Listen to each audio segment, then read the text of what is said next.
Ouagadougou, 2016. Avec Hervé, vous partez de l'aéroport de Newark le 12 janvier. Pendant l'escale à Bruxelles, tu t'achètes un petit carnet noir, Sheina, et y inscris les mots Burkina Faso en lettres majuscules. Toutes les entrées seront en majuscules en raison des cris qui résonnent désormais en toi. Arrivant à Ouaga le lendemain matin, vous prenez une chambre au Cavana, un hôtel sans prétention qu'Hervé connaît déjà, un peu à l'écart du centre-ville. Bagage défait, vous arrachez tous vos habits, prenez une douche, faites tendrement l'amour, prenez encore une douche, mettez des habits propres. Hervé avait raison. L'Afrique est un rude choc. Dès que vous ressortez faire quelques pas dans le quartier, toute essence déborde d'impressions nouvelles.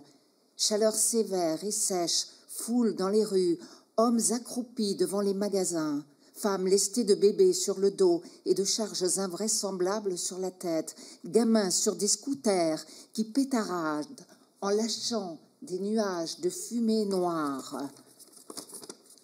Brouhaha, confusion, difficulté, mais aussi le sourire des gens et la musique.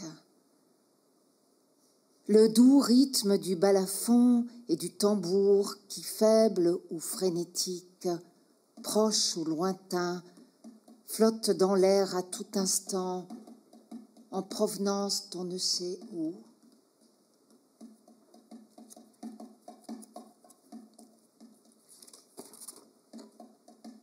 La lumière revient doucement, faiblement. Elle est d'un ton jaune cireux. Morbide, la scène s'est transformée en labyrinthe, un dédale de hauts murs de granit gris qui court sur de courtes distances, tourne sans prévenir et s'arrête abruptement. Des enfants de tous âges, bébés, bambins, gamins, ados, tâtonnent dans la pénombre. Certains sont debout, les bras tendus devant eux, d'autres se déplacent à quatre pattes. Ils se cognent au mur sans arrêt. Les bébés ne braillent pas, les plus grands ne geignent ni ne pleurnichent. Dans un silence absolu, ils tâtonnent à la recherche de leur mère.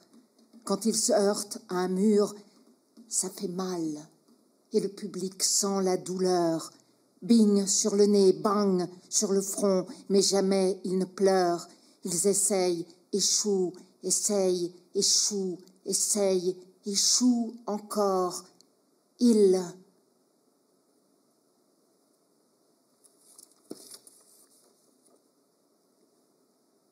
Manhattan, 1998.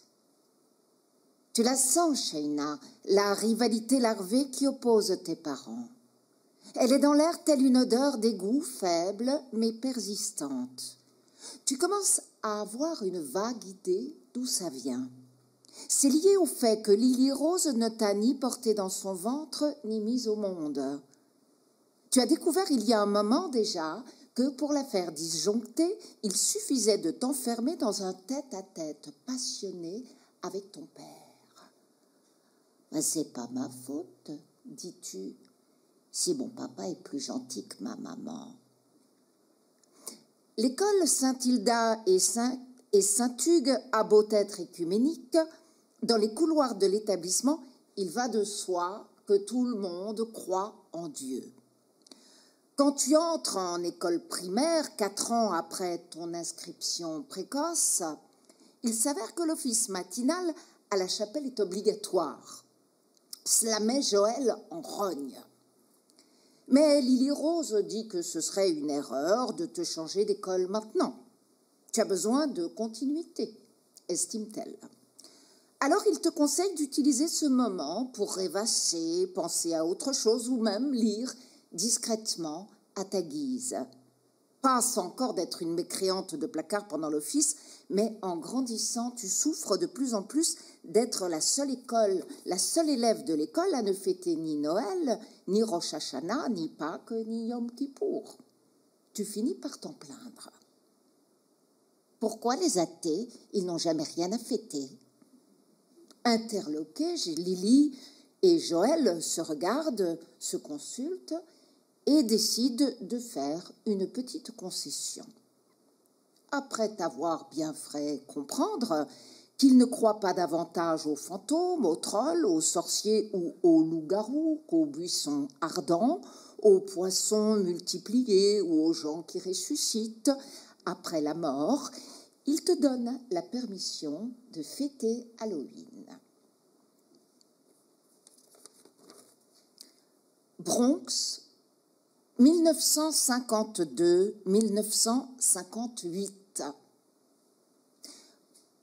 Au cours des 2 années suivantes, le corps de Joël se met à réagir à la beauté féminine par une série de réactions en chaîne qui le dérangent profondément tant elles entrent en conflit avec ce qu'il considère comme son moi.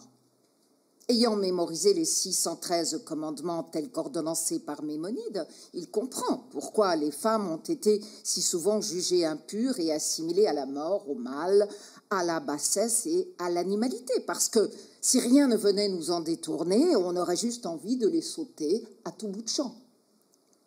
Sa propre tournure d'esprit étant plus rationnelle que religieuse, la masturbation lui semble moins une perte de semences qu'une perte d'énergie. Ne serait-ce que pour cette raison-là, il décide de tout faire pour éviter la tentation. Hélas, la ville de New York grouille de tentations de toutes sortes.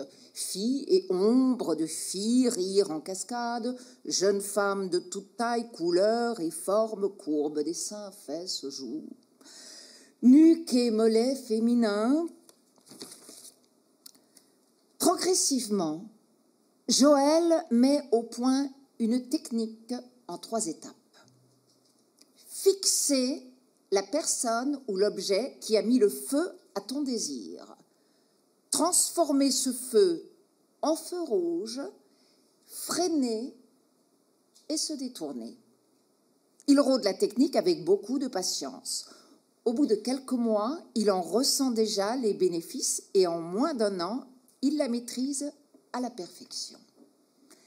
À sa connaissance, il est le seul garçon capable d'étouffer ses érections dans l'œuf. Cela le rend fier, pour ne pas dire suffisant.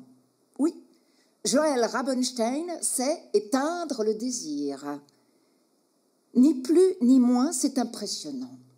Son corps, à la différence de celui de la plupart des jeunes hommes, lui obéit au doigt et à l'œil. Du coup, comme les hindous qui pratiquent le brahmacharya, il dispose de vastes quantités d'énergie supplémentaire pour ses études et il s'en sert à bon escient.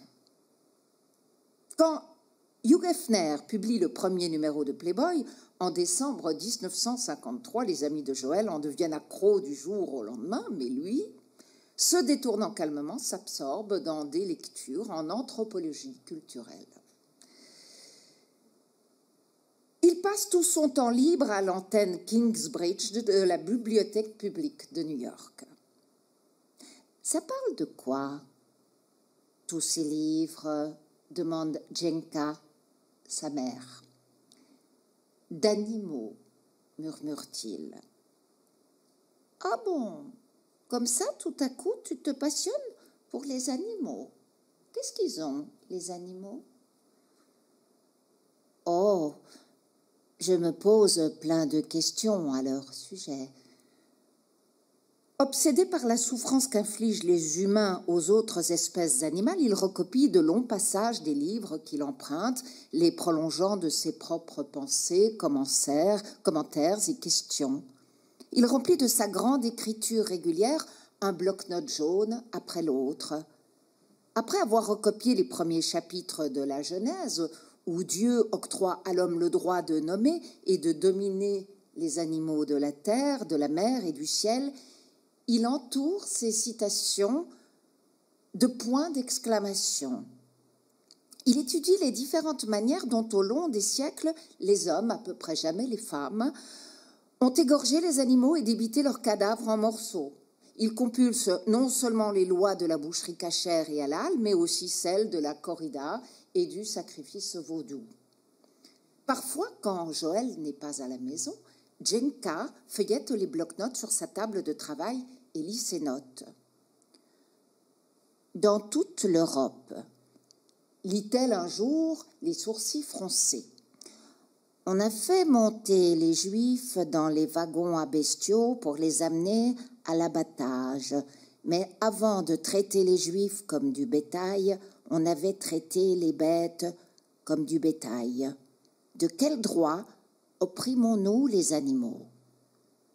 Après les avoir capturés, soumis, on a forcé les Africains à travailler du matin au soir.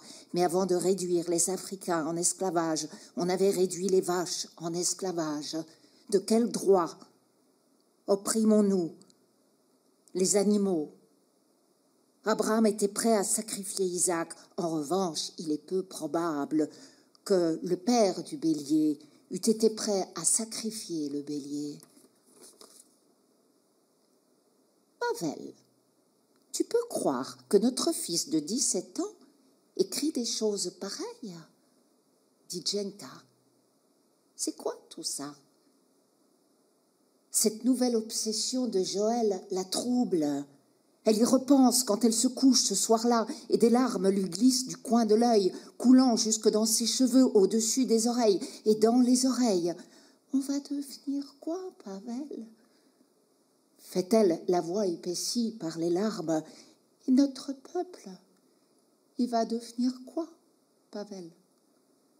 Mais, ayant travaillé dur toute la journée, son mari ronfle déjà. Manhattan 2001. Tu commences à avoir des formes et Lily Rose en est consternée. Elle t'impose un régime strict, persuadée que tu grignotes entre les repas, mais cela n'empêche pas tes seins d'enfler ni tes hanches de s'arrondir. D'autre part, tes cheveux frisent de plus en plus et finissent par former une vraie petite afro qui résiste à tous ses efforts pour les aplatir. Puis, les avions percutent les gratte-ciel. Étant donné que vous habitez à plusieurs kilomètres au nord des tours jumelles, vous ne vivez pas l'horreur de l'événement de plein fouet et tes parents ne souhaitant pas que tu absorbes une trop forte dose des images du désastre, ils prennent soin d'éteindre la radio et la télévision en ta présence. N'empêche, la ville entière, le pays entier sont traumatisés. À East Hampton, le dimanche suivant, tu vois ta grand-mère, Jenka, le dos secoué de spasmes, sangloter dans les bras de ton oncle Jerry.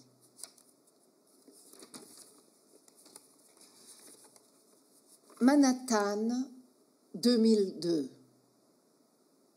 Un jour, à la récré, cet automne-là, une camarade de classe du nom de Yoko te lance « Non mais t'es adoptée ou quoi ?»« Je suis quoi ?» réponds-tu avec le vague espoir de désamorcer son agressivité par l'humour. « Très drôle !» rétorque Yoko. « Mais je veux dire, comme tu ressembles pas à tes parents, je me posais la question. »« Mais c'est ton droit le plus strict, lui dis-tu à voix basse, nous sommes en République. » Pas étonnant que tes vrais parents t'aient abandonné, susurre Yoko. N'ayant pas de réponse à cela, tu tournes les talons et t'éloignes d'un pas raide. En rentrant ce soir-là, Joël voit tout de suite que tu broies du noir. Qu'as-tu, ma puce? Elle m'a abandonnée, ma vraie mère. Sheina, ta vraie mère est Lily Rose et ta mère biologique ne t'a pas abandonnée. Il y a eu un accord entre nous trois, tu le sais bien. Mais elle ne m'aimait pas. Tu voudrais t'écrier sans oser le faire. Au sens strict, Joël et Lily Rose ne t'ont jamais caché la vérité. Ils ne l'ont jamais contournée sur la pointe des pieds comme un secret honteux. Ils t'ont simplement fait comprendre que c'était de l'histoire ancienne, sans incidence sur votre avenir, et que ce n'était donc pas la peine d'en discuter. Aux rares questions que tu as timidement réussi à formuler, ils ont donné des réponses tellement calmes et souriantes qu'il était impossible de les poser une deuxième fois. Clic-clac, proclamaient leur sourire, brillant comme le cadenas métallique d'un coffre-fort. Les faits de base concernant tes origines étaient verrouillés dans le noir et le silence. Et puis un jour, fissure. Le premier épisode de la série Sur écoute est diffusé un soir de juin 2002. À mesure que l'été avance, tu remarques que Joël est survolté les soirs de Sur écoute et qu'il prend soin de ne manquer aucun épisode. Lily Rose regarde aussi, mais de façon moins anormale, plutôt pour ne pas être en reste. Comme on t'interdit de la regarder, tu mets du temps à comprendre ce qui peut bien fasciner ton père dans cette série consacrée aux conflits raciaux et aux gangs de la drogue à Baltimore. Et même quand ton cerveau approche enfin de la bonne réponse, tu as du mal à te la formuler. Pour fructifier, son sperme a voyagé au fin fond du quartier le plus violent de cette ville. Oui, Shayna, tu as été conçue dans une ville célèbre dans le monde entier pour un monument que rien ne semble vouloir déboulonner. Les tours jumelles de la pauvreté et du crime. Tu commences à faire des cauchemars au sujet de Baltimore. Un dimanche soir de septembre 2002, alors que côte à côte sur le canapé, tes parents regardent le dernier épisode de la première saison, tu fais irruption dans le salon et te jettes sur le sol entre leurs pieds.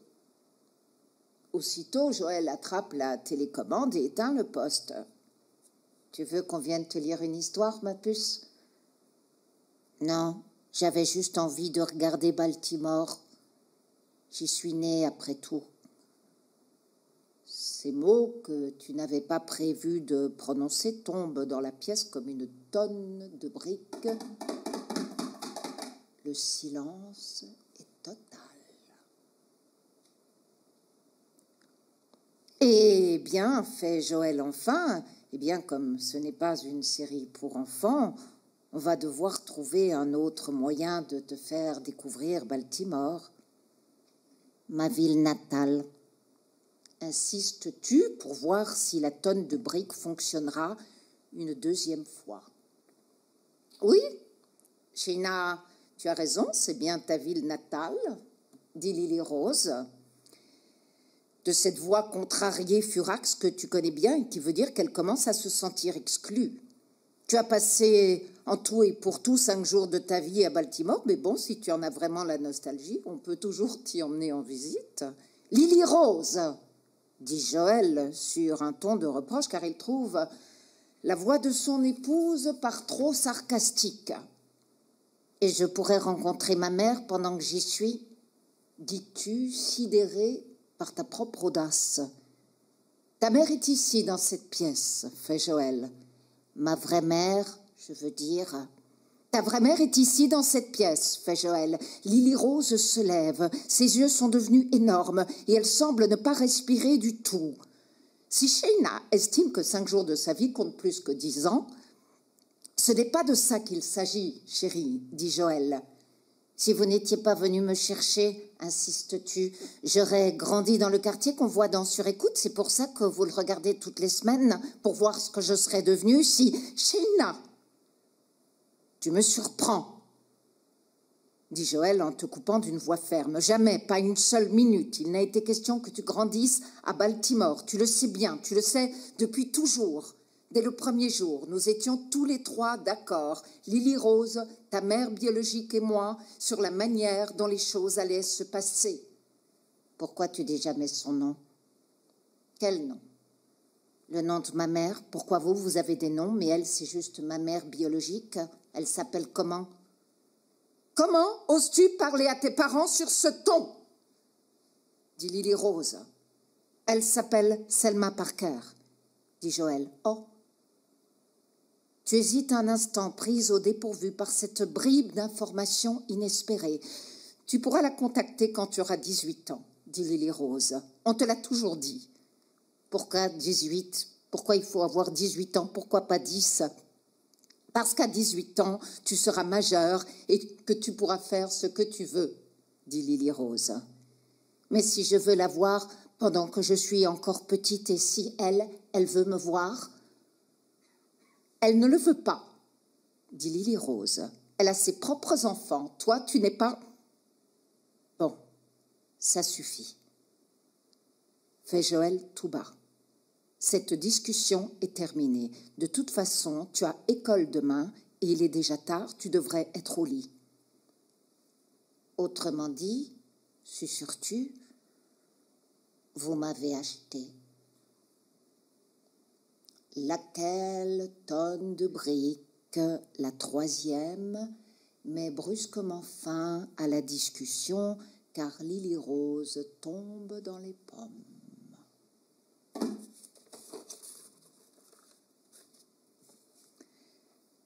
Tandis que les dieux restent obstinément, unanimement muets, mais différents moi parlent tous en même temps. Ils râlent, chialent, crient et se chamaillent, transformant mon cerveau en une version animée des caprices de Goya. Northampton, 1975. Furieux d'avoir été tenu à l'écart pendant 10 longs mois, les dieux de Lily Rose lui tombent dessus dès son atterrissage à Boston Logan. Elle avait prévu de passer l'été à se reposer chez ses parents à Nashua, mais les attaques intérieures sont d'une telle violence qu'elle s'ouvre les veines et avale une poignée de somnifères. À McLean, l'un des psychiatres taquine gentiment Lily Rose en lui demandant si elle a voulu imiter la poétesse Sylvia Plath, qui, elle aussi, à 20 ans, peu ou prou, a essayé de se supprimer entre 2 années à Smith College. Lily Rose demande à Eileen de lui acheter La cloche de détresse, unique roman de Plath, et de le lui apporter à l'hôpital. Les descriptions des thérapies électrochocs au milieu du XXe siècle sont si terrifiantes qu'elles ont pour effet de calmer Lily Rose. Elle se remet d'aplomb suffisamment pour reprendre ses études à la rentrée. Au cours de cette 4e et dernière année de fac, elle lit les œuvres complètes de Plath dans un rapport d'identification intense. Elle préférerait presque que la poétesse n'ait pas existé pour être elle. Tout comme Lily Rose, Sylvia avait un méchant dieu intérieur, sorte de surmoi masculin qu'elle avait baptisé Johnny Panic. Un jour, en écoutant une interview de Plath et de son mari Ted Hughes, enregistrée à Londres en 1961, Lily Rose est surprise d'entendre la jeune femme parler non avec l'accent traînant de Boston, comme on s'y serait attendu, mais avec un accent britannique presque aussi pointu et aristocratique que celui de Virginia Woolf. Si Plath avait pu changer de langue, se demande Lily Rose soudain, si elle s'était installée à Paris, Madrid ou Rome au lieu de Londres, aurait-elle quand même fini par glisser sa tête dans le four? Elle trouve cette problématique fascinante. Le suicide, écrit Lily Rose, est toujours le meurtre d'un soi par un autre. Bien avant son mariage avec Leonard Woolf, Virginia était torturée par des voix dans sa tête. Ces voix commencèrent à la fustiger peu après que ses 2 grands demi-frères l'eussent posée petite sur le rebord d'une fenêtre pour glisser leurs mains sous sa jupe et la tripoter. Elle se noya à 59 ans lorsque les voix, devenues assourdissantes, l'empêchaient d'entendre le vrai monde et qu'elle eut peur de ne plus pouvoir s'en libérer. Et Simone Weil? Lily Rose est persuadée que la philosophe française a dû subir elle aussi des abus aux mains de son grand frère ou d'un ami de la famille, car à l'instar de Virginia Woolf, de Platt ou de tant d'autres jeunes femmes, Weil avait maltraité son propre corps. Trop de cigarettes et de café, trop peu de sommeil et de nourriture. En fin de compte, à l'âge de 34 ans, elle l'avait affamé à mort. À quel moment le soi se retourne contre lui-même? Lily Rose est persuadée que cette scission a toujours lieu dans l'enfance. Soudain, en écrivant, elle a du mal à respirer. Monsieur Weissen, bien sûr. C'est à partir de la fameuse leçon de chant avec Monsieur Weissen que son corps s'est pétrifié et que, de bienveillante, la voix dans sa tête est devenue impitoyable. Maintenant, elle sait ce qu'elle a envie de faire. Écrire d'abord un mémoire de maîtrise, puis une thèse de doctorat sur le suicide parmi les femmes artistes, dans l'espoir de prouver qu'à peu d'exceptions près, les graines de l'autodestruction germent dans l'enfance. Manhattan, 2005. À la rentrée de ta 12e et dernière année à l'école Saint-Hilda et Saint-Hugues, tu te fais enfin une vraie amie. Née à Port-au-Prince, en Haïti, Félissa Charlier a grandi pour l'essentiel à Cambridge, dans le Massachusetts. C'est une jeune fille charnue et insolente qui s'habille avec flamboyance et adore plaisanter. Ses yeux sont des lance-flammes, son rire suave et sauvage. Tu la trouves captivante. Un matin, alors que vous sirotez côte à côte votre jus de pomme pendant la récré, Félissa lance « C'est vrai que Joël Rabenstein, l'anthropologue, c'est ton papa ?»« C'est vrai. Et ta maman, c'est une sœur de couleur ?»« Non. Ça t'étonne, hein ?» Un silence long et doux s'installe entre vous, au cours duquel le vent d'automne fait danser vos écharpes et arrache quelques feuilles aux arbres dans la cour. Ou plutôt si, dis-tu enfin. Et c'est la toute première fois que tu en parles, en dehors de ta famille. Enfin, ma vraie mère est une sœur de couleur, mais je ne l'ai jamais rencontrée. Elle habite Baltimore. Ah. Félissa ne dit pas un mot de plus, mais ses yeux brûlants te donnent une dose d'empathie comme jamais tu n'en as reçu. Tous deux, vous devenez inséparables. Un samedi, Lily Rose invite Félissa à prendre le thé à Butter Hall. Après vous avoir servi, elle se perche, comme toujours, à l'extrême bord de sa chaise. La conversation est difficile. J'avoue que je confonds toujours Haïti et Tahiti, dit Lily Rose en rigolant. Félissa remue le sucre dans son thé sans lever les yeux. Ça doit être parce que leurs noms sont l'anagramme l'un de l'autre, poursuit Lily Rose. À vrai dire, lui signale Félissa, Haïti fait partie de la même île que la République dominicaine. Ah bon? Dit Lily Rose. On penserait que des tout petits pays comme ça s'uniraient, non, pour avoir plus de pouvoir. Alors, je veux dire, c'est absurde d'avoir une frontière internationale à l'intérieur d'une île minuscule. Ben, le problème, répond Félissa, c'est qu'on a été réduit en esclavage par 2 pays européens différents. Ah bon? Fait Lily Rose de nouveau, et elle rougit. Dans ta chambre, plus tard, Félissa dit, je ne sais pas comment on fait pour sortir le corps du corps comme ça. Comment elle fait? Ça doit être son éducation protestante, dis-tu d'un ton désinvolte, ravi de pouvoir critiquer Lily Rose derrière son dos. Ça l'énerve que je puisse pas me débarrasser de mon derrière et devenir aussi éthérée qu'elle.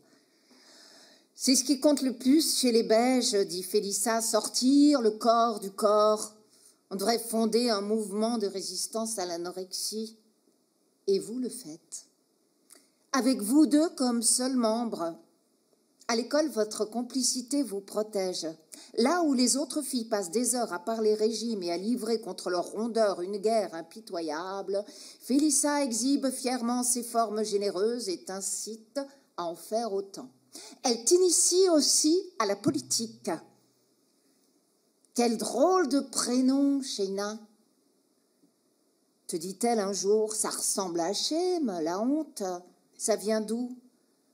En fait, ça vient du yiddish. T'es yiddish, toi? Non, mais ça vient de schön. C'est le même mot que schön en allemand. Ça veut dire joli. T'es jolie, toi? Non. Et vous, vous esclaffez. Mais t'as raison. Reconnais-tu, ça ressemble à Hachem. Eux, ils me disent tout le temps, mais non. C'est la beauté. Et moi, je me dis tout le temps, mais non. C'est la honte. Sheina, sans blague, quel drôle de prénom. Manhattan, 1985. Quelques mois avant son 30e anniversaire, Lily Rose reçoit un coup de fil de son gynécologue. Il lui dit avoir reçu les résultats de son frottis de routine et avoir besoin de tests complémentaires. « Le sida ?» demande-t-elle. Ces jours-ci, tout le monde parle de cette nouvelle épidémie. « Oh, pas si grave que ça », le médecin se hâte de la rassurer, mais il faudrait faire quelques examens quand même. Ils prennent rendez-vous pour la semaine d'après. Le diagnostic tombe un peu plus tard. Lily Rose souffre d'une dysplasie cervicale. Et si le papillomavirus humain HPV est effectivement moins meurtrier que le virus de l'immunodéficience humaine, VIH, ils ont en commun d'être des maladies sexuellement transmissibles. Le docteur égrène les facteurs de risque et Lily Rose doit admettre qu'elle pourrait cocher à peu près chacun d'entre eux. Rapport sexuel avant 18 ans, plus d'un paquet de cigarettes par jour, partenaires sexuels multiples, ouais. Dans le temps, dit le médecin, on appelait ça la maladie des filles de joie. Rien que ça. De nos jours, on se contente de noter que son incidence est nulle chez les bonnes sœurs et élevée chez les femmes à partenaires multiples. Ah, ben je vois. Le col de l'utérus est là, à compter et à comparer. Ben voyons, est-ce bien le même pénis que celui d'hier? Non, n'est-ce pas? Oh, ben c'est bien ce qui me semblait. Alors, ça fait, 18 pénis différents ce mois-ci. Ah ben ça alors, je vais m'en fabriquer quelques cellules supplémentaires. Non, fait le médecin en riant, c'est une simple question de probabilité. Plus on a de partenaires, plus on risque d'en croiser un qui est porteur de HPV. Ah ben d'accord, vous dites pas ça du tout pour culpabiliser les femmes aux mœurs légères. Oh ben je vous assure que ce n'est pas mon style, mademoiselle Darrington. Les temps ont changé.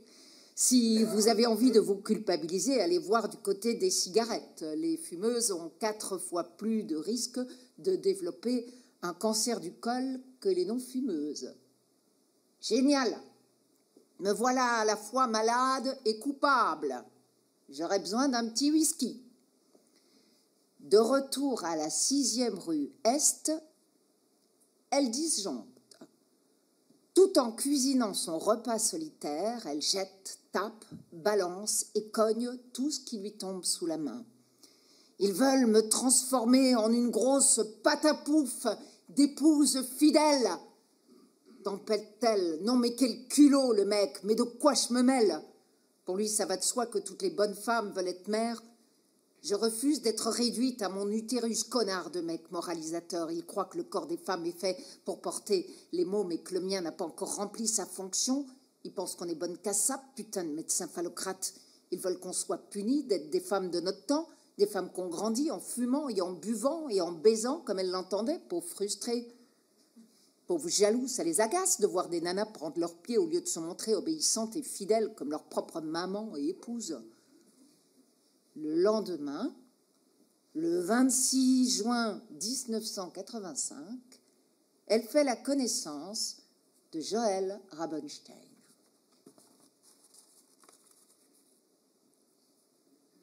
Baltimore 2015.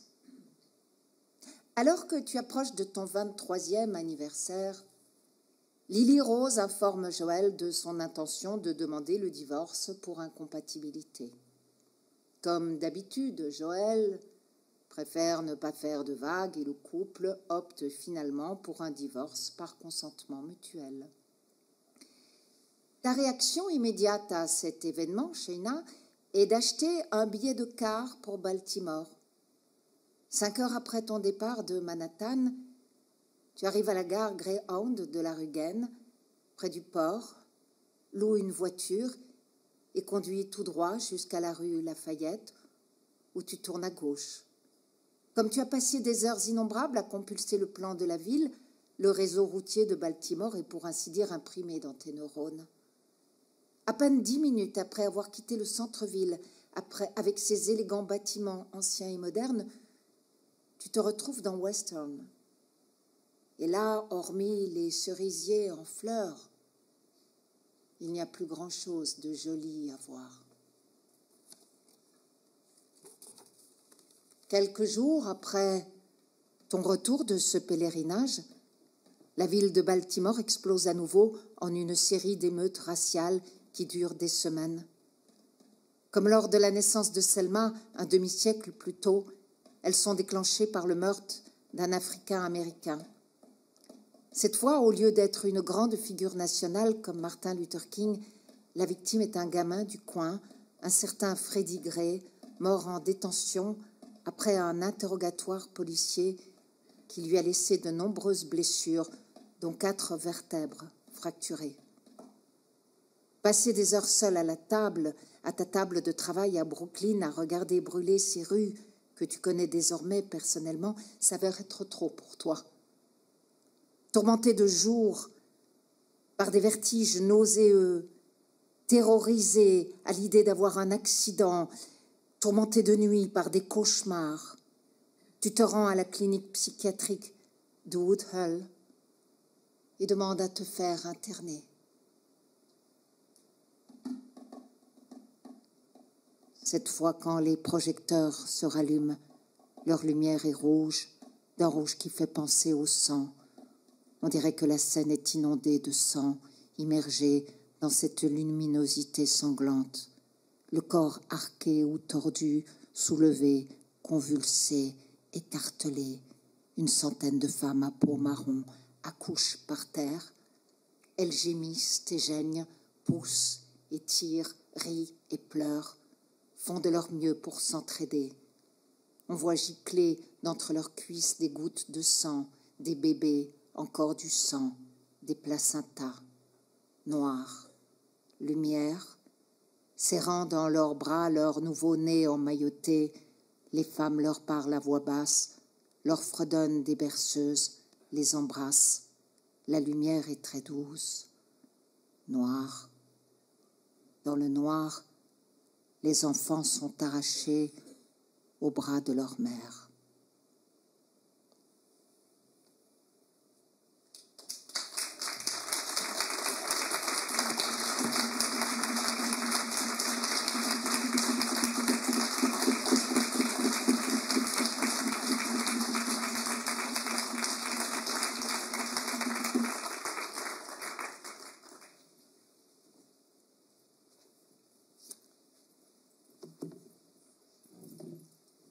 Merci Marianne. Merci beaucoup Marianne. Merci beaucoup. Donc ce que vous avez entendu, c'est évidemment un choix de fragments. C'est absolument pas l'intégralité du livre, hein. C'est juste de quoi vous donner envie de l'acheter séance tenante pour le lire dans son intégralité. Et c'est aussi de quoi vous faire sentir quand même comment ce livre, ce voyage à travers les époques et aussi à travers les lieux. Et là, on va peut-être se centrer d'abord sur ce personnage de Shaina. Ce personnage de Shaina qui est donc la figure centrale de ce livre et qui concentre en elle effectivement toutes les contradictions et les problèmes de l'époque, puisque effectivement elle a des origines très très mélangées. On a entendu qu'il était question de ses parents. Alors ses parents, son père est donc d'origine juive. Les parents de son père étaient des juifs polonais qui ont échappé à la Shoah, mais ils sont les seuls à avoir échappé, puisque la famille de sa grand-mère, elle, a complètement disparu dans les camps. Et puis, du côté du père, on est dans une lignée de protestants, de gens... De la mère. De la mère, on est dans une lignée. Donc la mère est Lily Rose, le père est Joël, et donc Joël vient d'une famille juive dont la maman s'appelle Jenka et le père Pavel, et Lily Rose vient, elle, de ce couple avec Hélène et monsieur David Darrington. Donc famille protestante aux États-Unis, mais donc aussi d'origine, quand même, si on remonte à plusieurs générations, d'origine plus lointaine. Et donc on le voit bien dans ce personnage. Alors ce personnage de Shaina, on l'a entendu aussi, elle lui-même aussi, il y a ses deux parents, mais il y a un troisième parent qui est sa mère biologique, puisque vous l'avez entendu, elle est née en fait d'une mère porteuse qui, elle, habite Baltimore et qui est noire. Donc, on sait que ces idées d'origine mêlée et le fait que les origines sont toutes le résultat de traumatismes qui proviennent de circonstances politiques, de circonstances économiques, de circonstances sociales. Mais ce problème de métissage traverse toute votre œuvre, hein, Nancy Houston, toute votre œuvre depuis longtemps, et vous êtes vous-même d'une origine mêlée, puisque originaire du Canada, vivant en France, avec aussi deux langues, au départ l'anglais, et puis vous avez construit ce personnage de Shaina qui concentre en elle effectivement tous ces métissages et toutes ces rencontres de problématiques. D'abord, merci de m'avoir fait revenir à Caen. Je suis très heureuse d'être à nouveau dans cette salle. Et merci d'avoir pris sur votre temps en fin de journée comme ça pour écouter parler littérature. En fait, nous sommes tous le résultat de mélange, parce que ne serait-ce que de mélanger un homme et une femme, c'est toute une opération. Ensuite, mélanger une origine canadienne avec une vie adulte française, ce n'est pas très compliqué. Parce que les Canadiens d'origine européenne, comme moi, avons à peu près le même taux de mélanine dans la peau que les Français. Alors que si on est un Français d'origine haïtienne, comme mon compagnon et voisin ici, eh bien, c'est très différent quand on passe à la gare Saint-Lazare et qu'on est regardé par les policiers. Ça change tout, en fait. Ça change tout.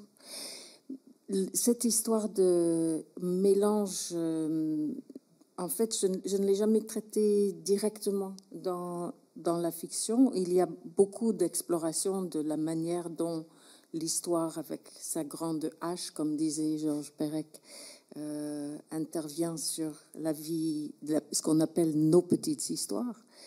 Et donc, dans Ligne de faille, des histoires d'origine complexes et secrètes qui avaient à voir avec des enfants volés. Donc, peut-être que ce qu'on peut dire comme point commun, c'est souvent des recherches de qui est ma vraie mère. Et ça, c'est évidemment un thème très central à ma propre existence, parce que j'ai été engendrée par une femme et élevée par une autre. Donc, j'ai assisté à des disputes comme ça entre deux femmes qui disaient c'est moi sa vraie mère, non c'est moi parce que c'est moi qui l'élève, etc. Donc, c'est des choses qui vous marquent et qui sont très très riches comme source d'énergie littéraire plus tard. Mais ce n'est pas comme ça qu'on invente. Comment est-ce que tu parlais tout à l'heure de construire le personnage? En fait, je n'ai jamais l'impression, étrangement, de construire un personnage. J'ai l'impression d'être occupée, envahie par un personnage et d'avoir à comprendre de qui il s'agit. Et là, je pense que si Shaina est née en moi, c'est sous forme de cri, effectivement, comme dans la première citation que Marianne a lue au début, qu'elle va écrire en lettres majuscules parce qu'il y a ces cris qui l'occupent. Il y a quelqu'un qui s'est mis à crier dans ma tête. Et donc, j'espérais que c'était un personnage plutôt qu'une nouvelle preuve de maladie mentale. Et donc, je me suis dit, il faut que je l'écoute et que je comprenne pourquoi elle est en colère. Et j'ai compris que ça avait à voir avec l'adoption, que ça avait à voir avec aussi des histoires de l'histoire américaine. Et en fait, à ce moment-là, je commence à me poser des questions. C'est ça le plus mystérieux pour moi dans l'écriture. Je me pose des questions très réalistes et réelles sur des gens qui n'existent pas. Et donc, j'ai commencé à me demander qui, comment, quoi. Et j'ai commencé à lire sur l'histoire de l'esclavage, en fait. Et ça m'a beaucoup frappée, puisque j'ai été éduquée surtout au Canada jusqu'à l'âge de 15 ans, mais ensuite j'ai fait la fin de mon lycée et toutes mes premières années universitaires aux États-Unis. Et je n'ai jamais eu un seul cours sur l'esclavage. Je n'ai jamais lu les textes fondateurs, les textes importants, les Frédéric Douglass, etc., les Harriet Tubman et autres, sur ce thème. Et donc, je me suis mise à faire mon éducation à ce sujet. J'ai commencé à lire, et plus je lisais, en fait, je sentais, quand j'approchais de Shaina, parce qu'elle disait oui, c'est ça, vas-y, c'est Baltimore, vas-y. Et donc, c'est comme si elle me lançait des indices et je la suivais. Mais il y a ce personnage de Shaina, donc effectivement, auquel tu t'adresses. D'ailleurs, c'est très éclairant ce que tu nous dis là, parce que non seulement les autres personnages sont écrits à la troisième personne, tu parles d'eux, mais Shaina, tu t'adresses à elle directement. Et effectivement, quand elle prend la parole, c'est comme des cris qui sortent et des visions aussi, des visions qui ramènent à toute cette mémoire africaine finalement. Et le livre va emmener Shaina finalement à Ouagadougou, c'est-à-dire que le livre s'ouvre avec Ouagadougou, où elle arrive avec ce médecin qu'elle a rencontré et qui deviendra vraisemblablement son compagnon, qui est lui-même haïtien, mais il y a ce retour. Alors, pourquoi est-ce qu'à un moment, la seule possibilité qui s'offre à elle, c'est de retourner aux sources qui ne sont pas ses propres sources, mais qui sont les sources de mémoire antérieures? Bien sûr que ce sont ses propres sources aussi. Donc, oui, c'est ça que je n'ai pas dit à l'instant. C'est un autre point de départ du livre, c'est le fait d'avoir voyagé dans plusieurs pays subsahariens, de l'Afrique subsaharienne, et donc d'avoir beaucoup appris sur cette histoire-là. J'ai visité déjà Gorée il y a une dizaine d'années. Ensuite, quand on va au Brésil, par exemple, et quand on voit les villes où les esclaves arrivaient, c'est très, très frappant comme parallélisme. Donc, j'ai commencé à comprendre un tout petit peu cette histoire pour la première fois, à 50 ans passés, 60 ans, je sais pas. Et j'étais de plus en plus bouleversée, de plus en plus saisie par ça. Et je suis allée à Ouagadougou, effectivement, mais je suis allée aussi plusieurs fois au Bénin. Et c'est là que j'ai visité la porte de non-retour et l'arbre de l'oubli. Et ça a vraiment commencé à compter énormément. Ensuite, les personnages de ses parents sont presque aussi importants, même si c'est à la troisième personne. Je tenais beaucoup à suivre leur vie depuis l'enfance aussi. C'est-à-dire, ce n'est pas l'histoire seulement de Sheena qui va être en colère contre des parents bourgeois bohèmes, des bobos sympathiques, blancs évidemment, de Manhattan, et qui va être en colère parce qu'elle est le résultat d'une gestation pour autrui. Je tiens beaucoup à ce que les gens puissent s'identifier autant à ces deux parents, à leur histoire, l'ayant suivi, à comprendre d'où ils viennent, pourquoi ils ont vécu comme ça, raisonné comme ça, pourquoi est-ce que Lily Rose va être stérile, par exemple, s'il y a un pourquoi à ça. Donc, ouais. Oui, c'est une histoire de plusieurs enfances aussi. Hein. On l'entend bien, les choses qui se nouent dans l'enfance et qui après ont des conséquences sur le reste de la vie. Ce qu'on entend aussi beaucoup, c'est ce rapport à la maternité qui est très très présent dans le livre et qui est présent après dans toutes les visions que Shaina va pouvoir avoir et qui est présent aussi chez Jenka et chez Lily Rose. Et dans tes autres livres aussi. Donc, depuis Ligne de Faille, finalement, où là aussi... Depuis le début de Virevolte aussi. C'est-à-dire, je trouve que la maternité, comme moi j'ai compris, étant toute petite, que c'était source d'ambivalence, puisque ma propre mère a décidé de se barrer, j'ai compris que la maternité, c'était pas quelque chose qui allait de soi. Et je trouve que tout ce qui est source d'ambivalence est une mine pour la littérature. Donc, il se trouve que c'est une des mines que j'aime bien, où j'aime bien travailler, où je trouve des trésors. Ce n'est pas le seul thème qui m'intéresse, mais c'est un thème qui visiblement me plaît beaucoup, puisque effectivement j'y reviens. Ensuite, on va voir si Sheena elle-même sera mère à son tour. Mais c'est vrai que le carnet où elle va écrire en lettres majuscules, c'était les moments où Jean-Marie Théodat jouait un petit peu du tambour pour montrer que c'était des passages à part. C'est comme des hallucinations presque. Et peut-être que c'est comme des choses qui traversent le corps et l'âme de cette jeune femme, Sheena Ravenstein, qui a un nom juif alors qu'elle ressemble à... Je ne sais pas à quelle comédienne il faut penser, mais c'est une métisse qui n'a apparemment rien de juif quand on la regarde comme ça. C'est une sorte de contradiction ambulante. Elle se vit comme ça. Il y a toujours des malentendus, toujours des questions autour de son identité. Elle est mal à l'aise dès qu'elle apparaît quelque part parce qu'on l'a flanquée dans un contexte où elle est la seule qui ressemble à ça.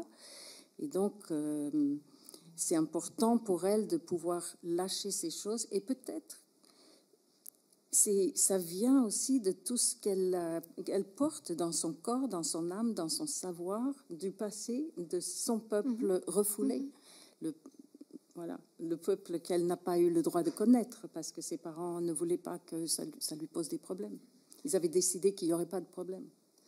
Alors, tu parles de refoulé et on parle aussi de l'oubli. Et donc, je voudrais revenir sur cet arbre de l'oubli, justement, qui donne son titre au livre, que tu nous dises un peu de quoi il s'agit, effectivement, cet arbre de l'oubli. Et puis, voilà, il est question à la fois d'oublier et en même temps, on sent bien que pour pouvoir continuer sa vie et aller vers l'avenir, elle a besoin de remonter aux origines et d'éclairer les origines. Donc, est-ce que ce n'est pas un mouvement contradictoire ?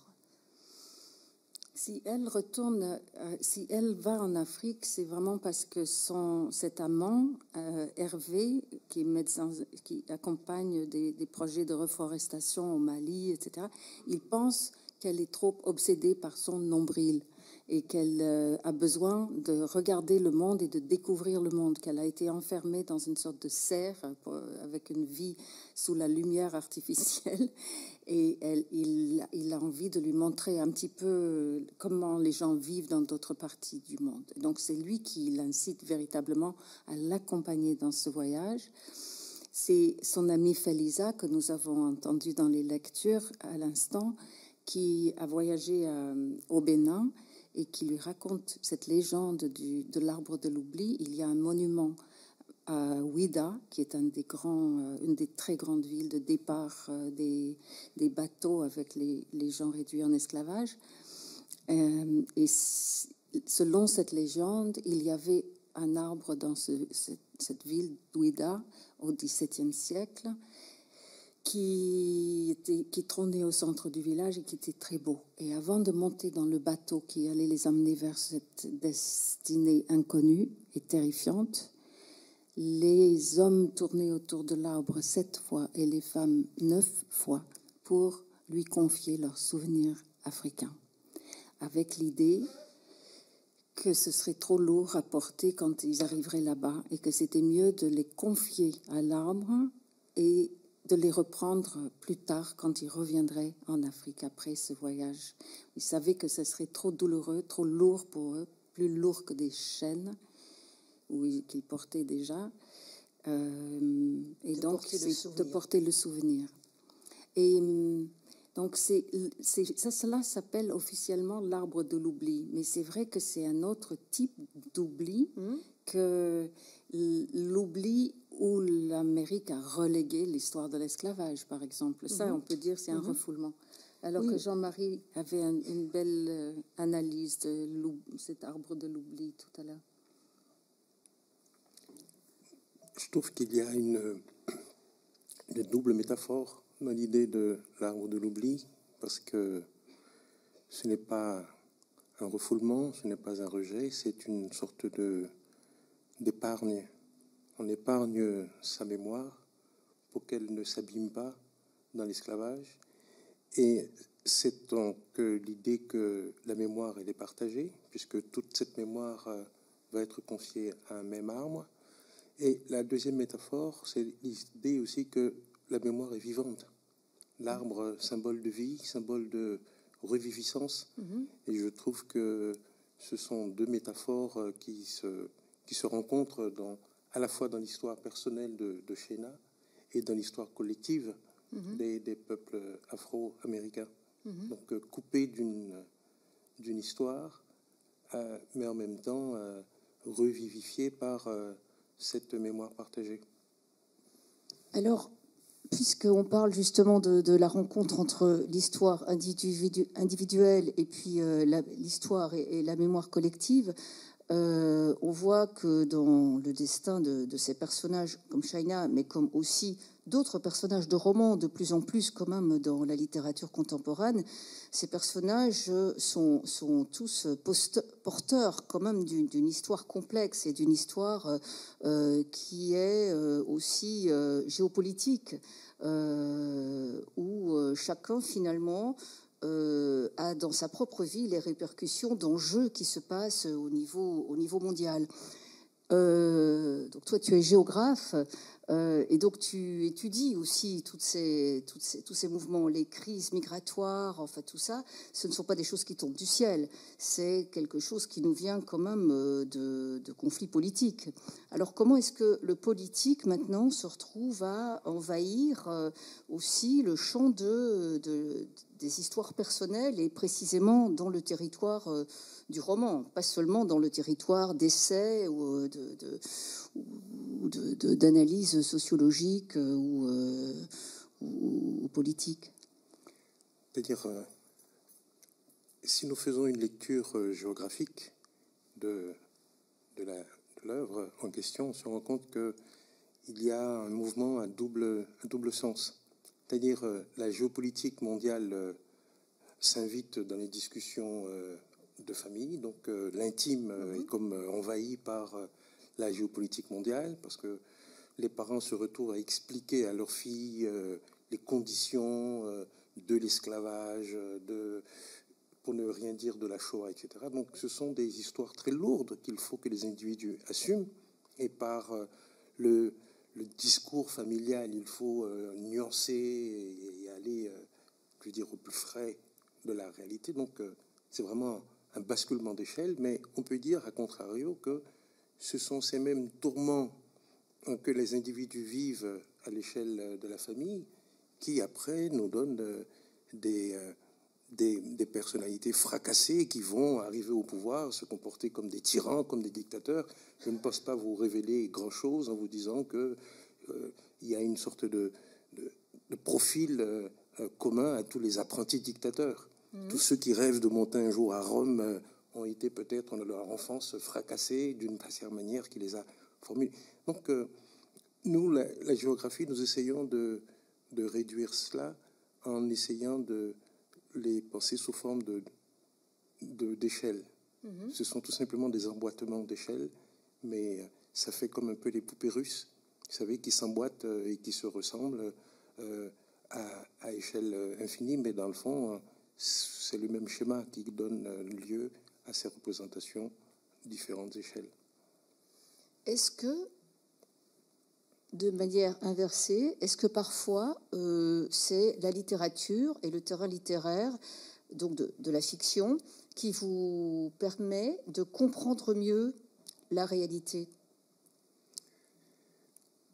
Je pense que Nancy le dit très bien dans Espèces fabulatrices. Il n'y a pas d'histoire sans récit. Et il n'y a pas non plus... nous pouvons difficilement comprendre la réalité d'un peuple en nous en tenant seulement, je dirais, au trébuchet des calculs statistiques pour dire que les Français, en moyenne, sont comme ci, sont comme ça. C'est-à-dire...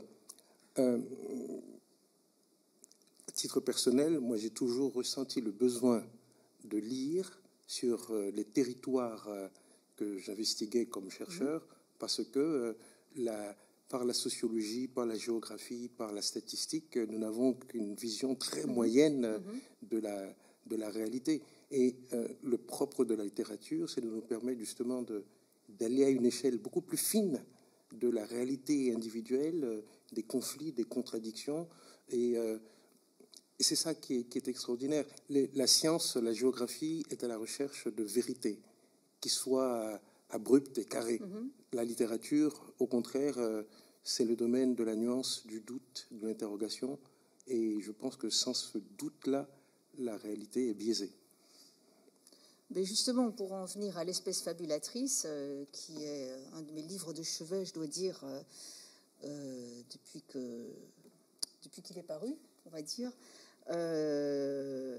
Effectivement, c'est dans ce livre, Nancy, qui est donc un essai, tu nous expliques et tu nous montres, en partant aussi de ton histoire personnelle, mais en partant d'autres exemples, combien aucune société n'est possible sans récit, et comment l'espèce humaine, la nôtre, est la seule qui a effectivement ce besoin de mettre en récit la vie. Et est-ce que donc la fiction, qui est le lieu de la fabulation, de la mise en récit, est-ce que la fiction serait le terrain indispensable pour arriver à une société qui se comprenne et qui puisse donner la parole à des gens qui ne l'ont pas? Est-ce que ça peut être le terrain unique de la discussion et aussi d'une démocratisation de la parole? On va en venir à la démocratisation peut-être après. Je ne suis pas sûre de comprendre ce que tu veux dire par là, mais juste pour résumer cette idée, en fait, j'ai commencé à réfléchir à l'importance de la fiction dans notre vie psychologique, à tous les êtres humains, grâce à Ligne de Faille. Parce que dans Ligne de Faille, il y a les 4 personnages qui sont des enfants. À chaque fois, on fait marche arrière et dans chaque chapitre, on est avec le parent de l'enfant précédent, mais à l'âge de 6 ans. Et en faisant cette marche arrière de 2005 à 1945, on est à chaque génération dans une histoire de guerre. Et chaque enfant va subir un changement d'identité forcé par un déménagement, par une conversion. Il va devoir changer de langue ou de pays ou de religion ou un élément très fondamental de son identité va devoir changer. Il va être plongé dans un autre récit. Et c'est grâce à ce roman-là que j'ai commencé à m'interroger sur la construction de l'identité, vraiment sur l'identité comme un ensemble de fictions, d'histoires qu'on nous raconte, l'histoire de notre famille, l'histoire de notre pays, l'histoire de notre quartier éventuellement, l'histoire de notre religion, de notre peuple. Et sachant, pourquoi est-ce que j'appelle ça des fictions ? Parce qu'on les enchaîne de façon, comme si c'était quelque chose de parfaitement logique et réel. Et en fait, on omet la plupart des détails, on omet toutes les turpitudes, on omet énormément de choses. On fait une histoire et à cette même époque, je lisais Le Nouvel Inconscient de Lionel Nakache, le magnifique neurologue que vous avez peut-être écouté à la radio des fois, et qui parlait aussi du rôle fondamental que joue la fiction dans la construction du soi par le petit enfant, simplement. Et donc, je commençais à être très, très passionnée par ça, et je me suis rendu compte que c'est vraiment nous, effectivement, s'il y a quelque chose qui caractérise notre espèce humaine, c'est que nous sommes programmés pour s'accrocher et s'identifier à des récits. Parce que nous avons besoin, pour devenir un jeu, en fait, nous avons besoin d'un nous. Et le nous est formé, et pourquoi on a besoin de nous? Pour survivre, en fait. C'est pour ça que je dis on est programmé, c'est littéralement une programmation de survie, c'est darwinien. Nous sommes beaucoup plus faibles que les autres singes, les autres primates supérieurs. On n'a presque pas de poils, on n'a presque pas de griffes, on n'a presque pas de dents, on est assez nuls, quoi. On a vraiment besoin de s'associer pour survivre. Et qu'est-ce qui fait que l'on s'associe? Eh bien, c'est le récit. C'est dire que nous, on a battu eux, on a surmonté, on a écrasé notre ennemi, on s'est imposé, et c'est ça l'histoire de l'humanité. Ça, c'est l'histoire que j'appelle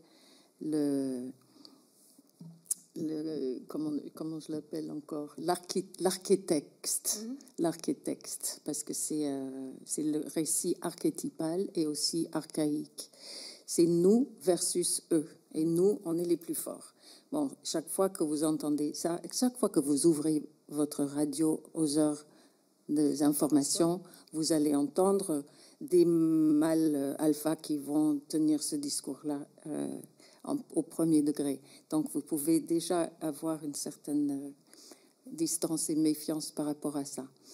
Ensuite, les histoires peuvent être beaucoup plus élaborées que ça, beaucoup plus subtiles, beaucoup plus... Mais on est toujours dans le domaine de la fiction parce qu'on ne peut pas dire toute la vérité sur quoi que ce soit. C'est impossible. La vérité n'est pas faite pour entrer totalement dans le langage.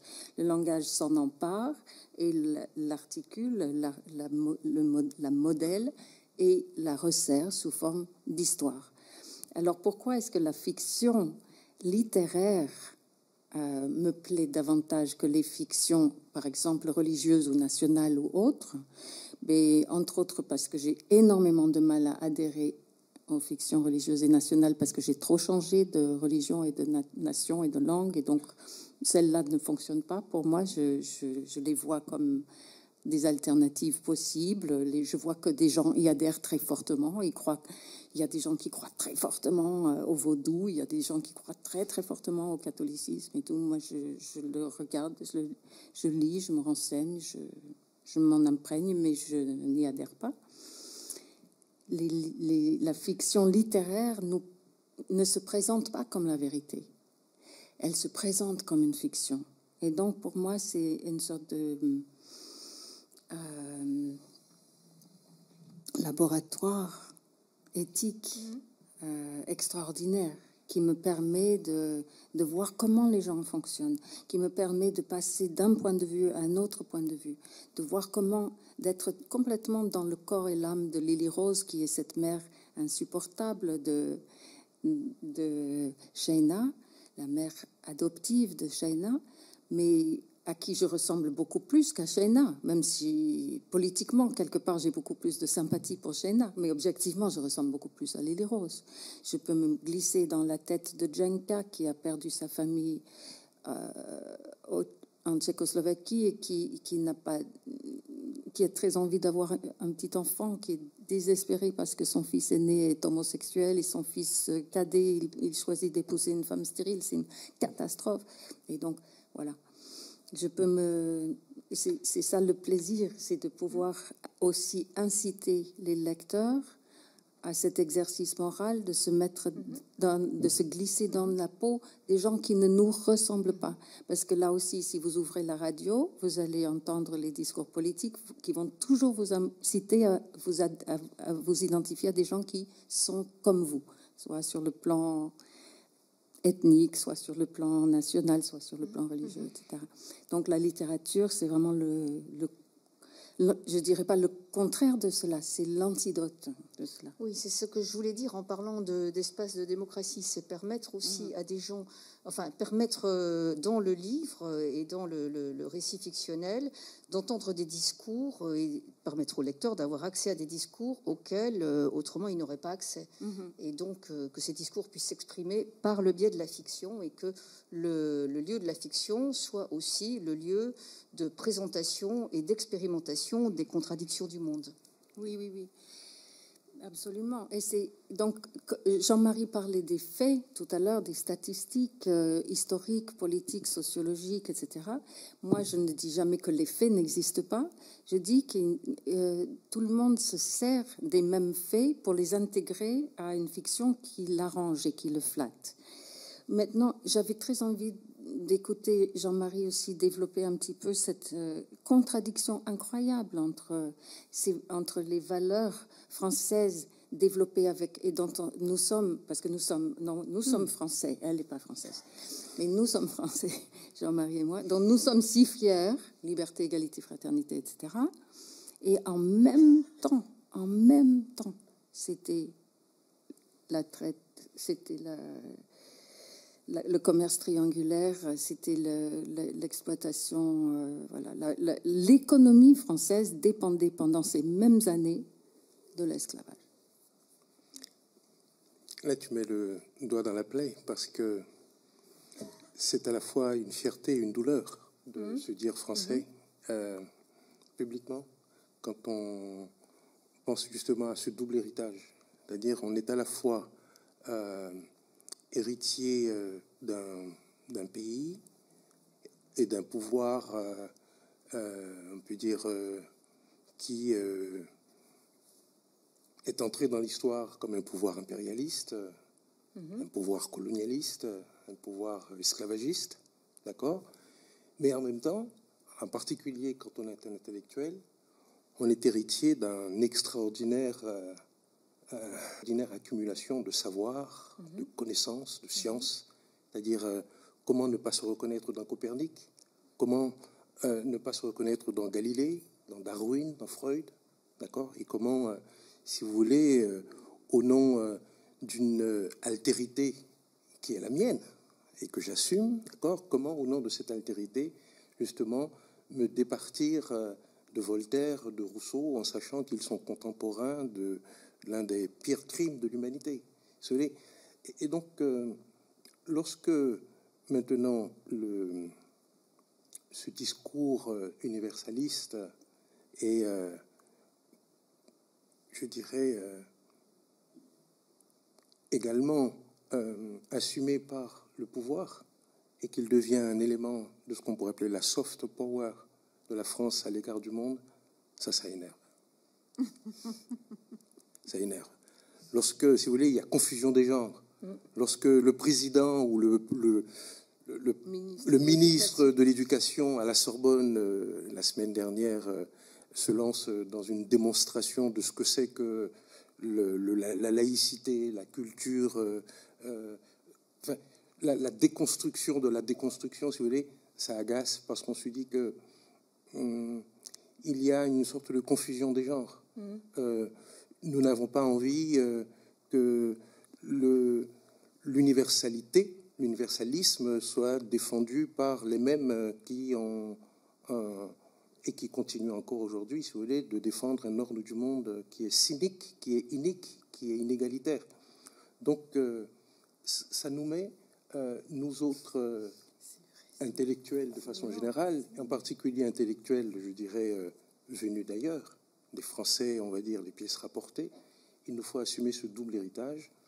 Et c'est un héritage qui ne va pas sans un droit d'inventaire. Moi, je revendique la possibilité de déboulonner des statues lorsqu'elles représentent des esclavagistes, mais en même temps de mettre sur un piédestal Rousseau, Voltaire, Freud, Darwin, parce que je considère que, comme Galilée et comme Pythagore, ça fait partie de notre héritage commun.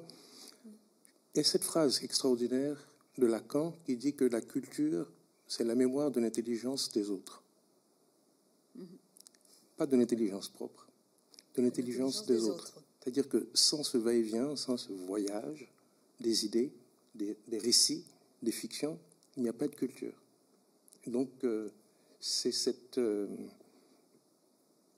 altérité-là qu'il nous faut intégrer à titre individuel quand on est naturalisé, c'est-à-dire il me faut au quotidien me dire, voilà, je ne suis pas gaulois, mais néanmoins, je suis fier de l'héritage de la République, mais en même temps, j'ai un droit d'inventaire par rapport au passé colonialiste et esclavagiste de la France. Et je pense que je n'ai pas besoin d'être noir pour le dire.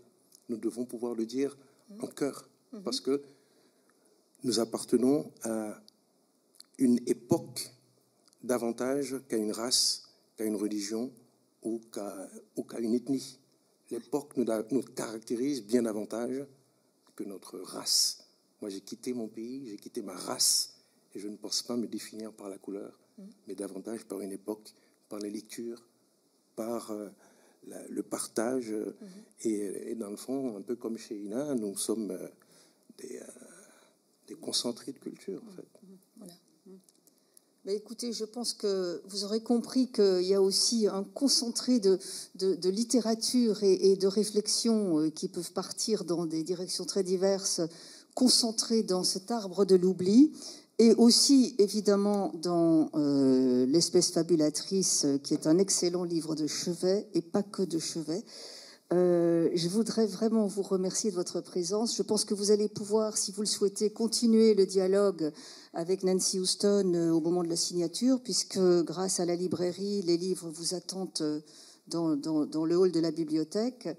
Je voudrais vous remercier très chaleureusement tous les deux, Jean-Marie et Nancy, et puis aussi bien sûr Marianne, pour cette très belle lecture, évocation de... Et Nadine Egels. Voilà. Merci.